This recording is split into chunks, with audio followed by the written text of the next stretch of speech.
Hi YouTube, welcome back to my channel and welcome back to another review of the Real Housewives of Potomac, Season 6, Episode 15, Lost at Sea.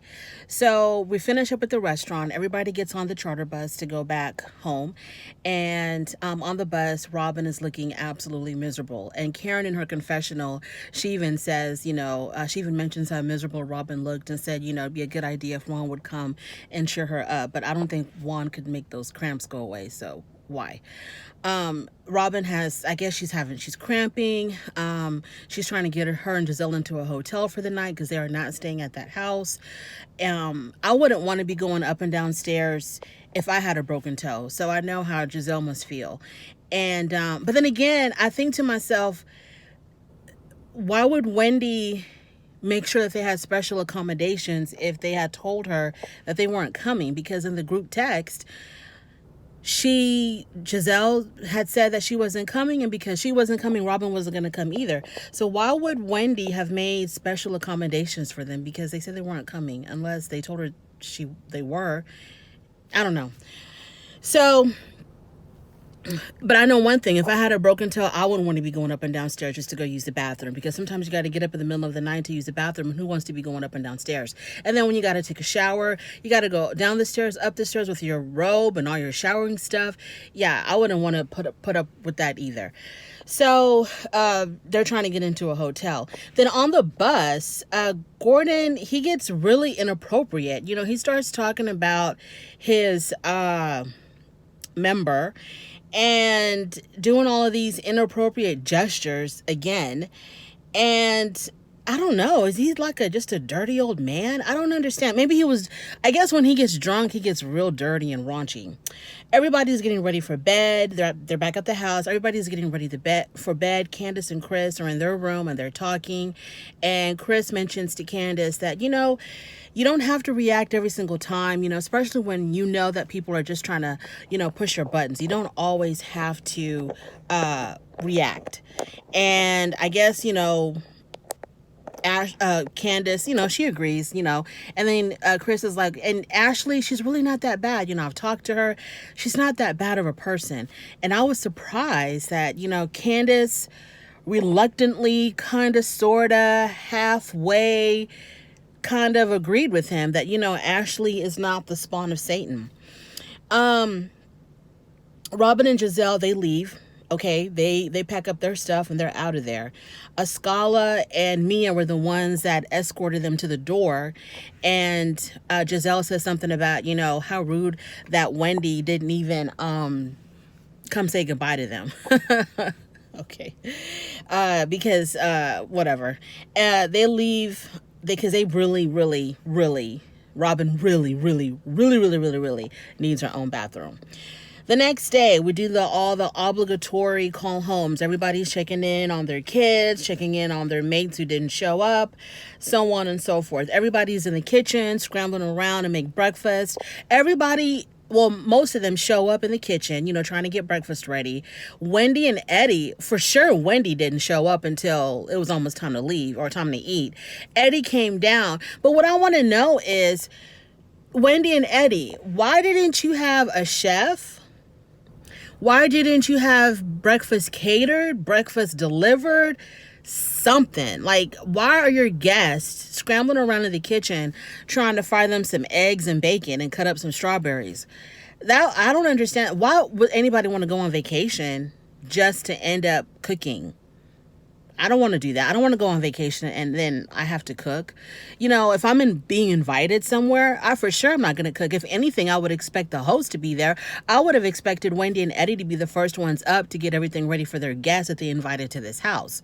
But no, Wendy took her sweet time. No, actually, she didn't take her sweet time. She did come down for breakfast. Yeah, she did come down for breakfast because I remember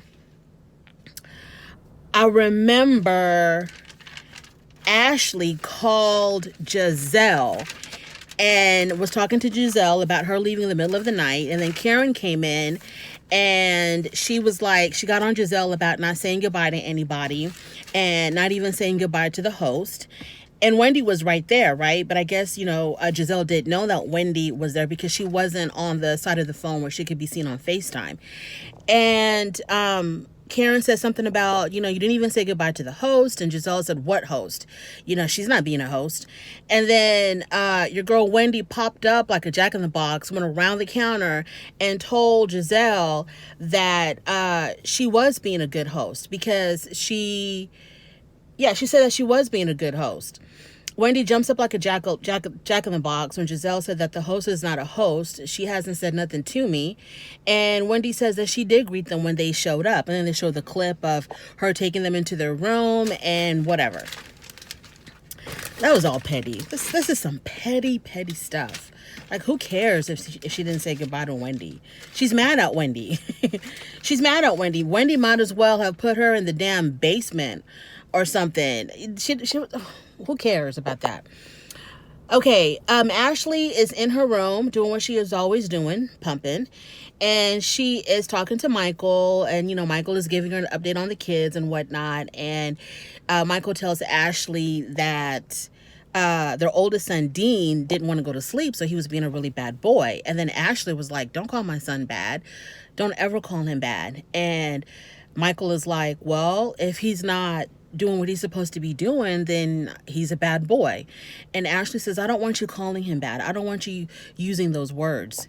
So she talks about how her and Michael have, really different parenting styles. I guess Michael being really old school, her being, new generation, where you don't make your child feel bad and you don't say negative things to your child and, you talk things out with them.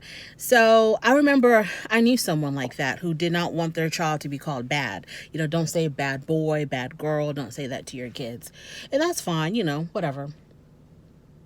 But then again, I don't know. So okay. So yeah, she's talking to her husband. We talked about, the whole thing with Wendy and Giselle on the phone. And Wendy says that she did greet them. And Mia said that she was willing to have a conversation with Candace about their issues. Then Ray arrives. Karen gets him all caught up on the shenanigans of the house. And then the Green-Eyed Bandits show up. So here we have Giselle and Robin. They've arrived. They come into the home. They greet everybody. Giselle is with her boot on her foot because of her toe. Everybody's in the kitchen.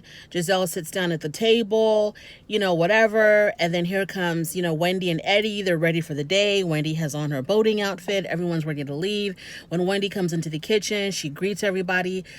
Or she doesn't necessarily greet everybody, but she comes into the kitchen and she completely ignores Giselle. Doesn't say hi to her, doesn't acknowledge her, doesn't look her way. In her confessional, Giselle says, that was fine with me because I don't want to talk to her anyway. So why are y'all even here? If you don't like Wendy, why are y'all even here? Like, why do you want to be somewhere where you're not wanted, where you're not liked? Why are you inviting people that don't like you, that don't appreciate anything that you are doing for them? Why? Why are we doing this? Why do you want to be uncomfortable? Why do you want confrontation? But I guess if you didn't want that, we wouldn't have a show. So Candace says that, she's not going to fuss anymore with Ashley and Mia. She's going to be a little bit more positive with everybody. And then, so that's that. On the boat. So here we are on the boat. Ashley brings all of her nursing equipment. Ashley pumps more milk than any commercial dairy farm cow because this girl is constantly pumping. You would think that this girl had quintuplets or something, as much as she's always pumping. This child is going to be so well fed and will never go hungry. Not a moment of hunger, because this girl Ashley, she's a pumping machine. Robin tells Ascale, they're on the boat now, and Ascale and Robert, they're on the lower deck. Everybody else is on the upper deck, so they have a chance to talk in private. And they're talking about, because, Ascale is feeling really uncomfortable, how nobody's getting along. And I'm like, okay, you signed up to be on a Real Housewives franchise, and you are uncomfortable with people not getting along. Okay, you are clueless. So Robin says, the whole bathroom thing, I don't think that Wendy was doing this intentionally. I understand, that, things just went the way they went. It wasn't, I'm not thinking that she's doing this intentionally. I just think she's a poor host. She was just really poor planning. I don't see how, because y'all said y'all weren't coming. And then when y'all did show up, you show up extremely late. And everybody got to pick their own room. Now, in Giselle and Robin's defense, it's true that Wendy did not assign rooms, but she did assign the picking order. So of course, if Giselle and Robin were even there on time, they would have been the last ones to pick, and they would have been stuck with the same room. So she didn't assign rooms, but she assigned the picking order. So Wendy has everything to do with Giselle and Robin being in the attic room. It has everything to do with that. Scarlett wants everyone to get along. Okay, you're on the wrong show. Robin says that any conversation that she has with Wendy is going to lead to a debate or an argument, because Scarlett asked her, are you willing just to talk to her? Why? Scarlett asks Robin if she even likes Wendy. And Robin says, well, when we first met, everything was fun. We were getting along. And they show clips of the previous season where Wendy and Robin were hanging out with their kids at the park. And Robin had bought, some grown-up juice and some bottles and stuff. And it looked like they were getting along, having a good time. And then Robin tells Scarlett, but things have just changed. Now, while they're having this conversation, Mia comes down with Gordon. And I guess, her ears perked up when she heard that what they were talking about, when they showed that they were talking about Wendy. And she tells that upstairs on the upper deck to Wendy. She goes up there and she says, well, I heard that you're not the same person that you used to be. And then, of course, Wendy's like, well, who told you that? And then, Mia says that it was Robin. Robin and Escala comes up to join the rest of the group.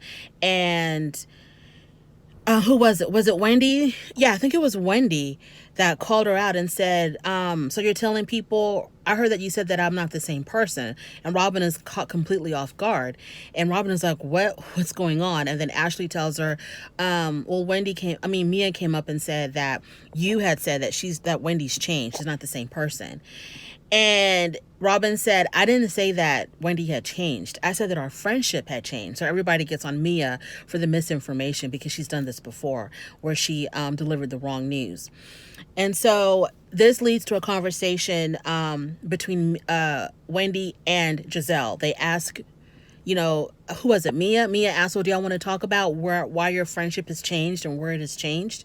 And Robin said, no, I don't want to talk about it. Because she knows if they talk about it, they're not going to be on the same page. You're going to see things completely different. It's not going to resolve anything. Then Wendy turns her attention to Giselle. And she got on Giselle about how, you said that I wasn't a gracious host, but I was. I've been, more than accommodating to you. And Robin and Giselle were like, we're not mad. We're not mad at all. And Robin actually said... Yeah, they're like, we're not mad. It is what it is. Giselle says, you're the host, you're in control of this. And then Wendy's like, I let everybody choose their room. So I don't understand what the issue is. And Giselle's like, I don't understand what the issue is. I don't know what we're arguing about. And so then Robin says, I'm fine. Maybe Giselle, was the one that needed something more, but I'm okay. And so Giselle says she's good. Wendy says, I'm good. And then Giselle just had to mess it up by saying, but you're always coming really, really aggressive and really combative. And after everybody said they were good, and not even like, when they said they were good, it wasn't like they were being genuine. It was like that shadiness. Like, well, I'm good. Well, if you're good, I'm good. And then Giselle comes and says, but every single time you got to be really combative and you're really aggressive. And Wendy hits her back with, but you're a mean girl. You're a mean girl. And you are a bully. Ashley takes off to go what she does best, pump. The men leave because, it's getting kind of hot up there. So they take off. And then Mia asks Wendy and Giselle, can y'all just talk about it and just resolve your problems? And then Wendy, she's already heated and she's like, you know what, since you're concerned about people resolving issues, why don't you and Candace resolve y'all's issue? Which they end up actually doing. So Mia and Candace, they hash it out. They talk about all their issues. And they talk about all the stuff that was going on between them. Mia apologized to Candace for calling her video low budget. No, she apologized to Candace for asking Candace's mom about whether or not Chris was on Candace's payroll. And Candace said, well, my issue was not, you asking my mom questions. My issue was that you called my production low budget, because my music career is really important to me. I take a lot of pride in this because, I'm putting in a lot of hard work. And being a creative person, you worry about how your art is going to be received. And I don't know what I'm doing in this music industry. I'm just, trying to do the best that I can do. And I don't want I don't want my work to be disrespected, because I'm doing the best that I can do. I don't know what I'm doing here, and I just want everything to be well received. Mia acknowledged that she shouldn't have said what she said, and she sincerely apologized, and Candace sincerely accepted her apology. Then they moved on to what Candace said about her mom. So Candace did apologize, says, I didn't know what was going on with your mom. I'm really sorry about what I said. I didn't mean to hurt you by saying those things. And Mia said, I would just appreciate it moving forward that you leave my mom out of it, because, she's got nothing to do with whatever issues that we have. I don't care if you criticize me, just don't criticize, my mom. And so they're on the same page with that. And then Mia talks about how her mom was in prison for 8 years. And she talks about how, she struggled with addiction, and she lost both of her parents. Her mother did. She lost her mom and her dad while she was incarcerated, and she couldn't even attend the funeral. And then Giselle said, well, I thought that people who were incarcerated were able to have time, were able to be released for that amount of time to bury their relatives. And Mia said, well, they did offer for her to be released from the facility. They did offer that to her, but she didn't want to attend their funeral in shackles. She didn't want to be in the church in shackles. And I'm like, that's, totally understandable. So that was really sad. And so Mia was crying, and Candace was being really sympathetic. And that was, a nice moment. That was a nice moment for those two women. I'm glad that they were able to get past that. And so everybody gets back on the bus. The boat ride is over. Everybody gets back on the bus. Ashley is sitting in the very back row. She's taking a nap because, all that pumping tired her out. She's sitting in the very back row. She's taking a nap.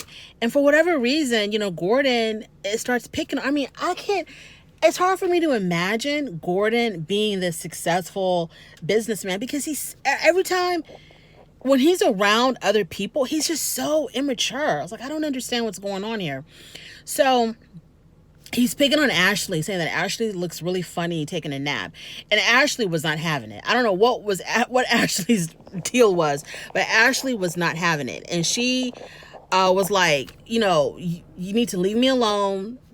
Don't talk to me. Don't bother me. You got your wife sitting next to you.